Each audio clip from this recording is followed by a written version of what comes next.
Well, it was, for me, it was amazing that rhythm came into being because, you know, up to that point, there'd not really been any proper, you know, drum magazine in the United Kingdom. So to go from having Modern Drummer and all the different, you know, to suddenly have a British drum mag was amazing. For me, it was like, wow, this is really such a cool thing to be able to not only see what's happening in the world through the eyes of the British media, but also to be able to get a real close up on a lot of the British artists that are, you know, kind of so important. You know, when I first started being involved with rhythm, and it's probably one of the key things in the development of my career, actually, because up to that point I hadn't really done, you know, I'd done some stuff, but not that much.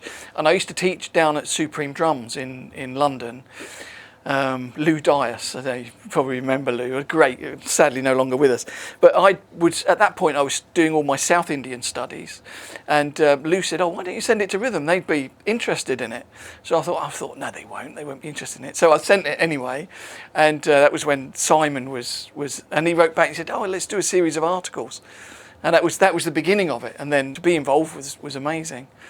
I think bringing awareness of the instruments, you know, world influences, but also the rhythmic systems and the approaches to rhythm, you know, to try. It's a big passion of mine to try and make people more aware of that, at least take some of that into their world. I suppose in a sense, you know, we get to take things for granted and suddenly they're gone and you're like, really, no rhythm? It was unimaginable to me, and it's just, it left such a void, I think, in the whole, you know, United Kingdom drumming world, in the world's drumming world, to be honest, because I think it's always had a great open-minded and eclectic and inclusive approach, which I think is vitally important, you know, in music, drumming and life in general.